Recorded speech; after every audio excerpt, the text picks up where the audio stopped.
is your buddy. Peace and harmony with you here today.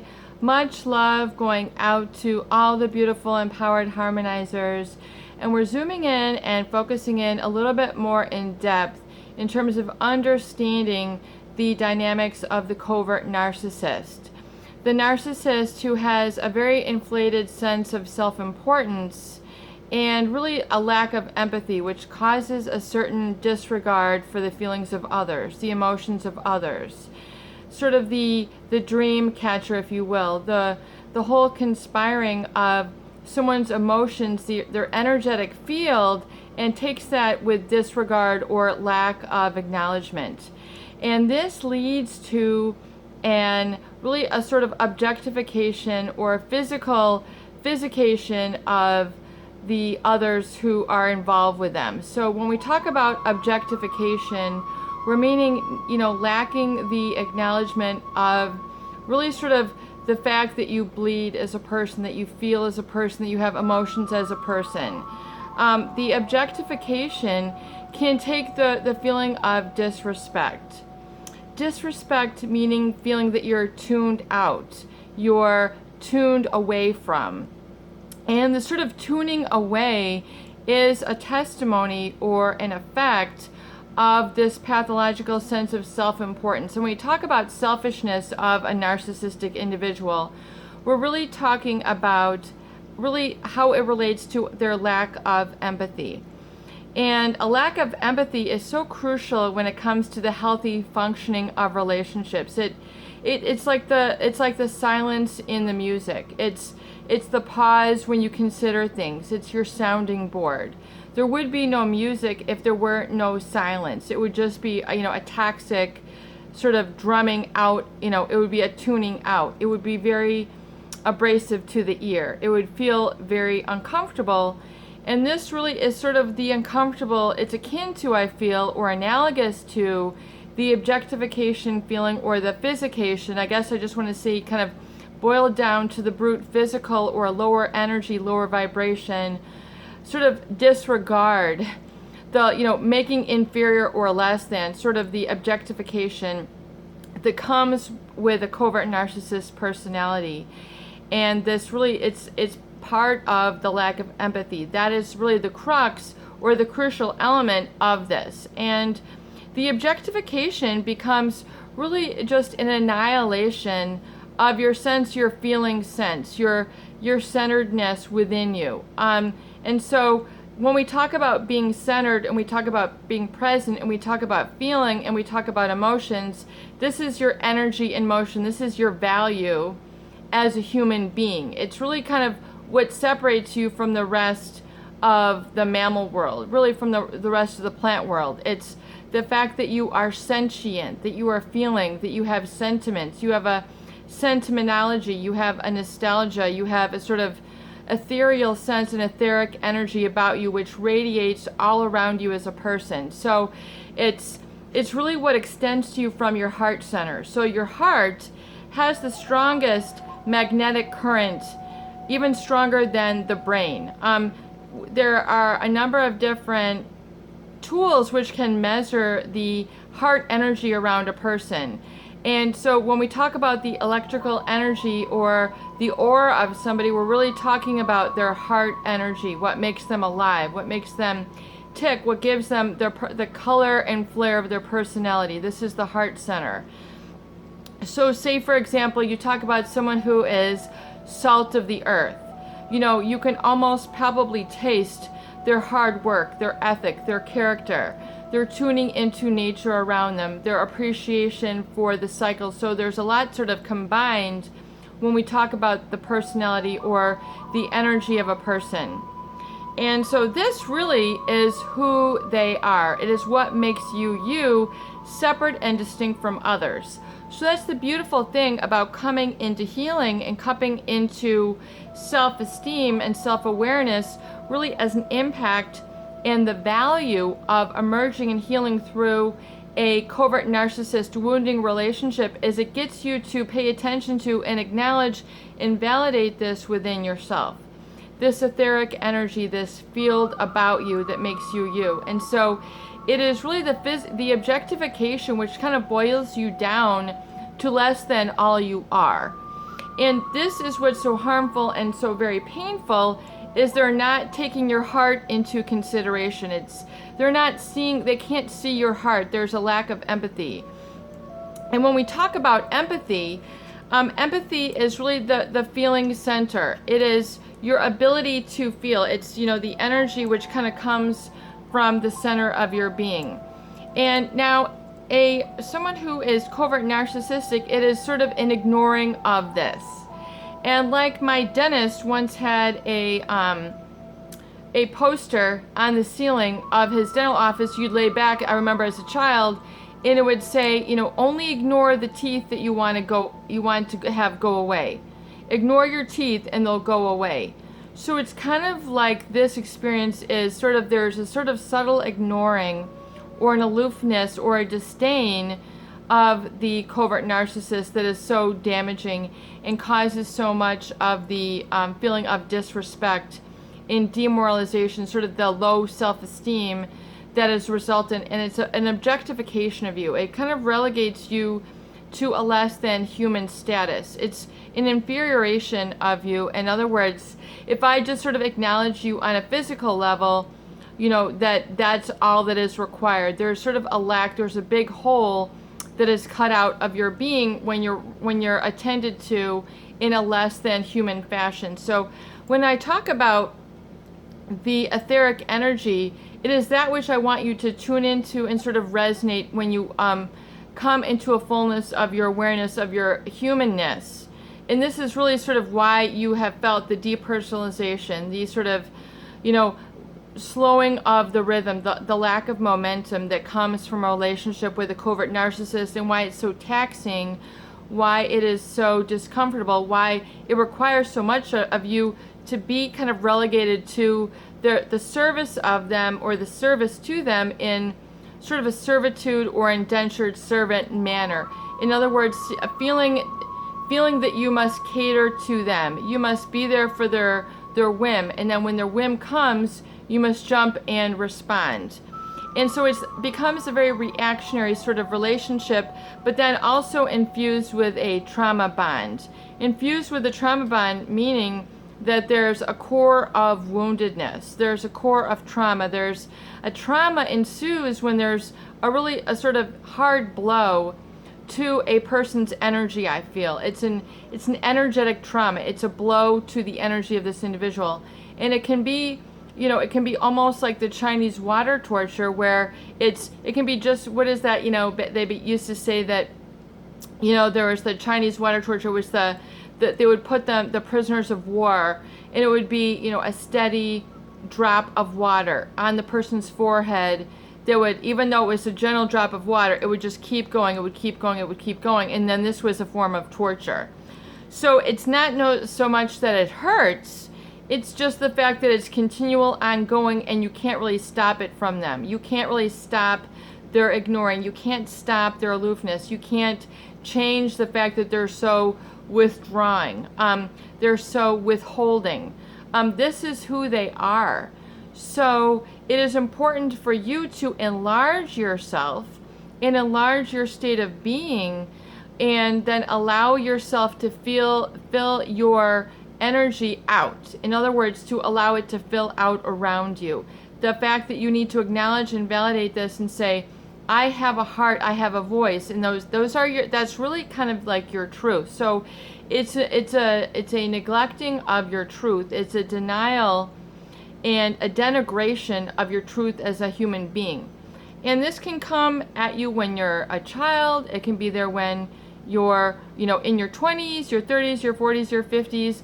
But this is sort of the relegating of the objectification. So it's really truly a red flag of a covert narcissist to treat others as this sort of physical entity and this judgment of such. So there can be very much the conditional love that seems to permeate the relationship with them. A sort of feeling that you're relegated to this state of being judged. There's sort of a very quiet harsh judgment that you feel. And it's not always a spoken judgment, like, your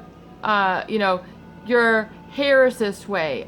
It's sort of in a simulation or a judgment of character. A judgment means to create a solution, or not a solution, but a problem of there is something bad. So there's sort of a judgment that is, I think, projected by the covert narcissist because of their lack of empathy. It doesn't make you feel good. There's a lack of feel-good sort of presence, but yet you want to feel good. But there's a feeling good based on this judgment history that you have in the relationship. And so it's always trying to win their favor, win them over, win them out of their withdrawing, that becomes the struggle and the problem that ensues with this relationship. You're always sort of, you've got that external locus of control once again. There's the feeling that they don't approve of you. There's this disapproval. And you can't move on until you sort of get that sort of stamp or feeling of approval from them that you got during the love bombing, or that you received through your kinship, if you were, this is your family of origin, or you're kind of wedded into this relationship, and it's begun to sort of develop, and you've seen it sort of develop through the years in this relationship. So this feeling then of judgment, and then this sort of passiveness is really a lack of empathy. So there's a really sort of passiveness, and this might be attractive to you. The fact that this person might be a strong breadwinner, or they might be highly intelligent, they might be highly charming, but there's this passivity that hurts. Again, and this is again received by the subconscious mind, by the heart, by the etheric field as disapproval, as of sort of abandonment of your heart, and sort of what is obvious to you, or what should be obvious, but is blind to the covert narcissist. So it's almost like you feel that they are blind to you. They're sort of unacknowledging, unvalidating. They're turning a blind eye to your hurt. They're turning a blind eye to your love. They're turning a blind eye to your needs. They're turning a blind eye to your wants.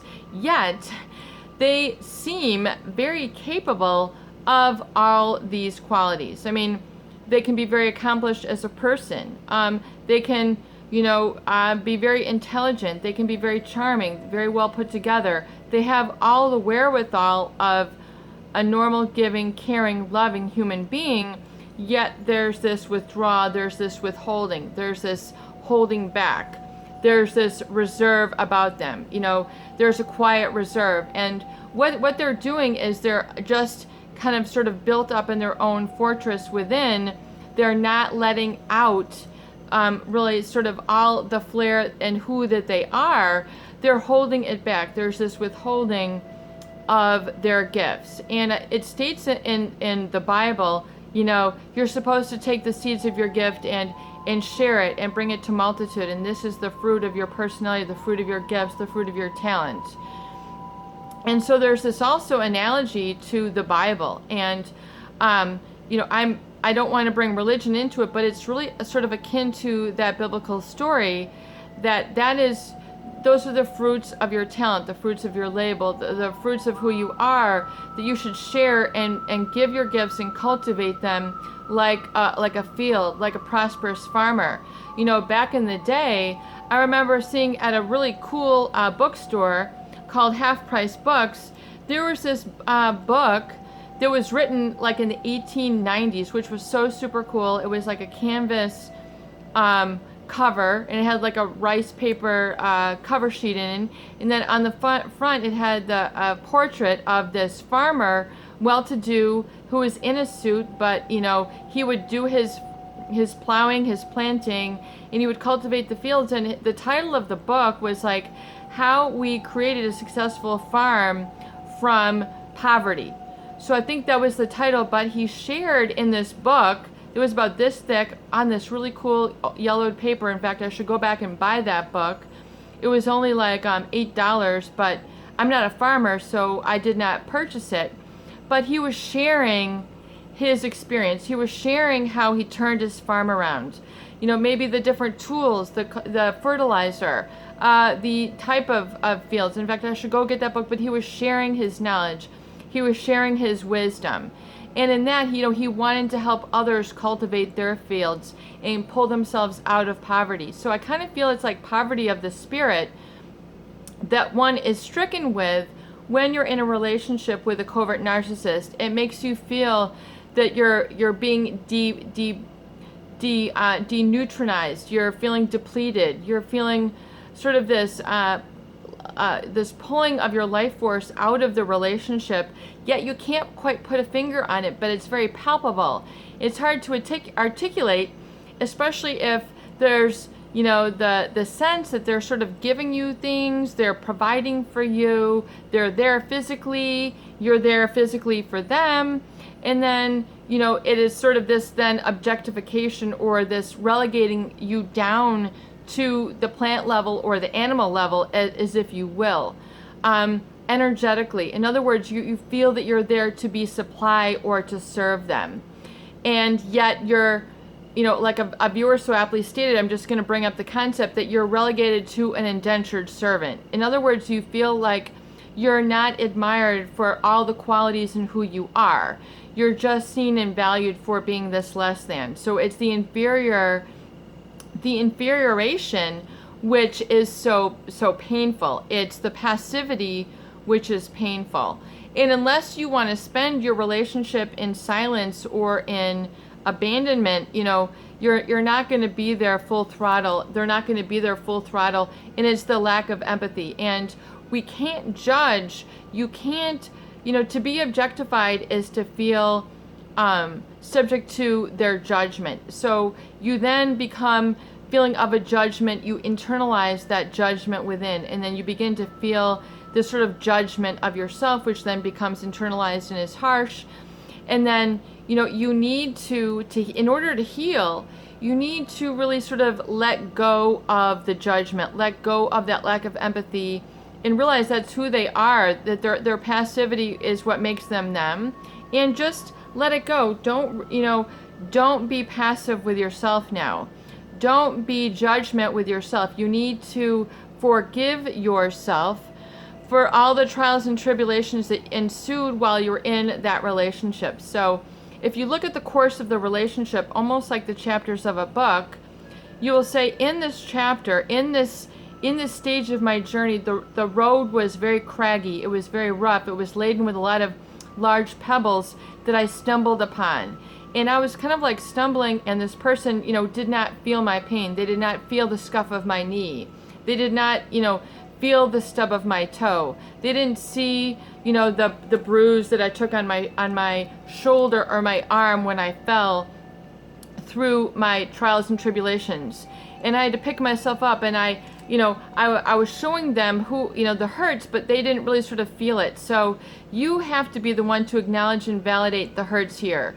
And from your own heart space, then attend to those wounds. That's what the healing work is really about. It's attending to those wounds. It's saying, wow, I really took a tumble here. And this person sort of just was aloof. They were passive. I needed to be shown the way, or some guidance here, or for them to just, you know, give me eye contact. It's something as basic as this, but they were not able. So you have to see that they're sort of unable in this way, and this is who they are. You can't change this about them. There's nothing more that you can do, say, be, or become that will extract that out. In fact, I was given the title of a book that I'm going to write this morning that is related to this very topic. And that is what I'm going to share with you now, is that, you know, you cannot pull from them which they cannot give. So your struggle to pull from them, you know, that approval, that validation, they cannot give. I mean, you can try harder, but it's just going to cause, it's just going to cause it to pull tighter on your emotional energy. You're just going to feel more constricted. You're going to feel more constrained. You're going to feel more held back. You're going to feel more held down, and it's going to be more problematic. In fact, the main problem is it is that which is holding you back. It's just like a constraint. It's making you smaller, like I've stated, when the goal and the call of life is to expand. It is to grow. It is your energy in motion, your etheric energy. So the energy field around you, you can feel sort of the energy if you go like this with your hands, if you do it with me now.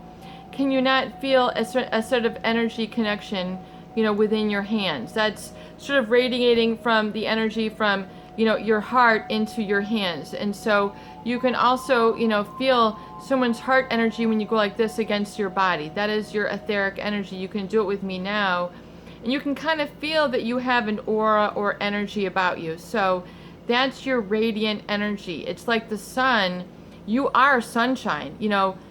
You absorb sunshine. You need sunshine. You grow just in many, many ways. But as a plant grows, they process the sunshine. You could not grow in the dark. You would be so deprived. You'd be so unhappy. You would feel non-existent. So you have to realize that you are sunshine. You are light like sunshine. You are the energy of sunshine. It is a miracle. You have that within you. You are that within you. So it's very much like the Disney movie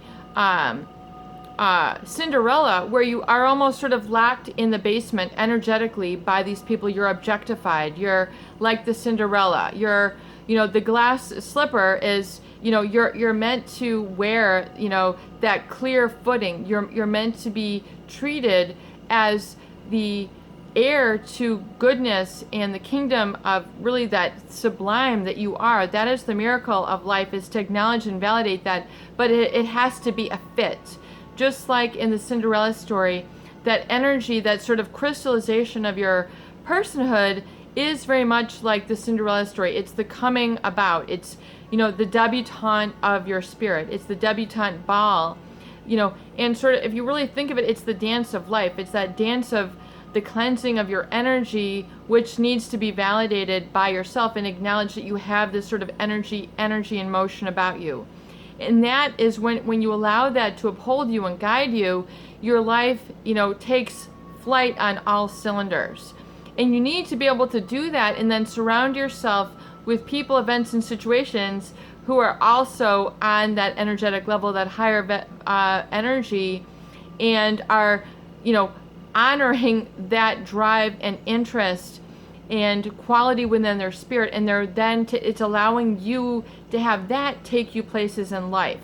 That's what the recovery date is all about. It's about going there, going that little next step. It's about going the place where that energy in motion wants you to, and it's getting out of that objectification. It's getting out of that sort of menial labor feeling. It's getting out, and it's acknowledging that you have this presence about you, and that when you allow that energy, you're like, man, I'm a multidimensional being, person, and I'm going to honor that, and my heart calls forth to me. And then it's like learning to listen to your heart. Even though it sounds simple, it really is profound, because that's what empathy is all about. And so having that, opening up that space within you, saying, I am here, and enlarging your personal space, because your personal space, which has been sort of deadened, so it's opening up that personal space, and then listening to that, and then getting out of the objectification, that sort of, and finding and tuning into yourself there, and saying, wow, I do have a higher energy. And that higher energy really is drawing me to this. And then so honoring that and getting to know where that energy wants you to be and getting to listen to it. So a forgiveness is saying, I forgive myself for externalizing sort of that validation. And, hitherto now, I did not know that was going on. And because of my learning pattern and my learning phase, I was not able to acknowledge that lesson. I was not able to see the cause that was creating this effect of feeling demoralized, depersonalized, dehumanized. And I'm letting that go now. I'm letting that go. I'm throwing that out. I'm getting rid of it. I'm not, that garbagey feeling, that sort of less than feeling that I was equated to while I was in this relationship. I'm so much more than that, and I know that. That is what I know now, so I'm going to be that in that effervescence, and I'm going to fulfill the fruits of my nature. I'm going to fulfill that now, and to me, that means finding and connecting with other people who are also okay with me growing, learning, and becoming in that heart. So it's raising the bar. Your standards had been slowly sort of pushed down, to the point where it was diminished. You didn't have any standards for yourself. So it's like keep, raising your standards, who you want to become, where you want to go, who you want to be with. It's saying, what, I deserve the best. I deserve my best. And so I'm going to become my best and surround myself with the best. So being my best to me means specific things. And so being the best to me means this. And let's just give you some examples. I know the viewers love examples. Being the best for me means getting up at 5 a.m. with the sunrise and the dawn and looking at the beautiful of a fresh new day and feeling refreshed. So that might mean being your best. Getting up earlier, doing your recovery journal, making yourself some coffee, getting yourself some different teas, giving yourself some different flavors that kind of perk you up and refresh you in the morning. Getting some juices, getting a juicer, getting some fresh fruits, going to a farmer's market. Some things that are different than what you had been doing because you were feeling lazy, you were feeling down, you were feeling depressed. If I, could lift that depression, what I've always wanted to do for myself in the morning is set my clock a little bit earlier, change the ringtone on my alarm, surround myself with some quiet music or meditation, getting a good book and reading this in the morning, doing my recovery journal, writing my affirmations, my astramations out 1,000 times. I am magnificent. I deserve the best. I am flying with the eagles. I am soaring with the white golden spirit. Writing this out 1,000 times so it flows within your body. Get pen in hand and write it out. When you do this, you are able to connect kinesthetically within your heart space. You're allowing and that's where the wellspring of truth bubbles up from. That is what you want. That is the approval and the validation. You don't want, this relationship per se. You want the fruits of a truthful, true, real relationship. That is what you want. That is what's calling to you. So it's giving that flight, it's giving that energy and developing that self-reliance, that reliance within, that validation within that says, what, I got your back here. I don't have to get others back. I have to get my own back. And when I do this and refresh the beginning of my day, then I really get my own back, and then the universe gets my back with me, and that is so much easier. So it's being your best, and might be that those refreshing changes where the solutions begin to flow to you. You know what? I'm throwing out that box of donuts, and I'm making myself some glorious muffins, and I'm going to name my muffins. I'm going to make my fruit glory muffins, and I'm going to throw in a little bit of this and throw in a little bit of that, and I'm going to make something original. That's when you really begin to get your heart space sort of really flint and steel. You've got the steel backbone, and then the flint is sort of like your mind throwing out these ideas to you, and you go, bam, I'm doing this now. I'm getting a new baking tin. I'm getting a new baking dish. I'm getting a new coffee mug. I'm getting some new silver flatware. I'm getting some new dishes. I'm brightening up my kitchen. I'm getting myself these as a recovery gift. I'm sending a message to my heart space that this is the direction I'm heading, and this is mine. This is for my eyes, my heart eyes only. And you're doing this through an act of forgiveness and self-love. What else can you do? What are some other examples that can help you to validate this? is to say, I'm changing up the music, or I'm adding music. I'm no longer listening to the negative news. I no longer have the TV blaring. I'm turning that crap off, and I'm putting on something positive. I'm, listening to YouTube. I'm listening to podcasts. I'm reading biographies. I'm reading about the religion. I'm not hearing the need for approval or the judgment of the covert narcissist. I've eliminated that entirely. I've gotten that out of my system, out of my house, out of my personal culture, and I'm cultivating the finer drives within me. I'm cultivating the heart space. It's the etheric energy that comes from your heart, your solar plexus, your root chakra. That's your yes, I'm going to do this. It's that confirmation and validation. When you've got that, damn, no longer am I compromising my happiness. My time is too valuable. No more. I am not giving myself over. I'm not giving myself the victim, anymore. I'm not victim title doesn't hang here anymore. Knock 3 times for the victim to answer.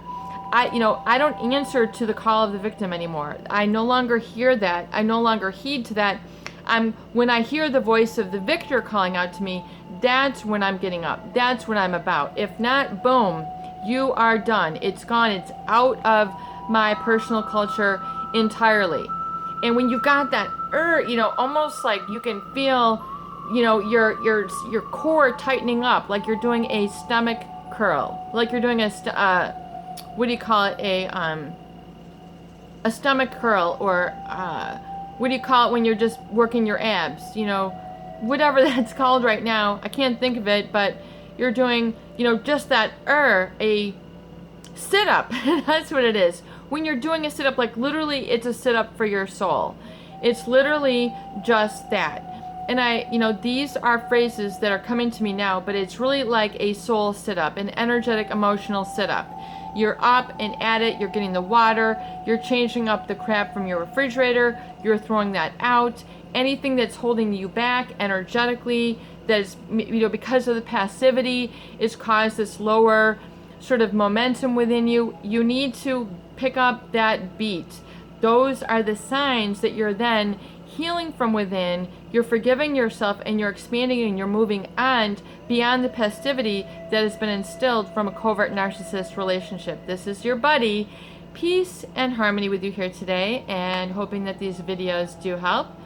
Please share and please subscribe for more great tools, videos, discussion, and support.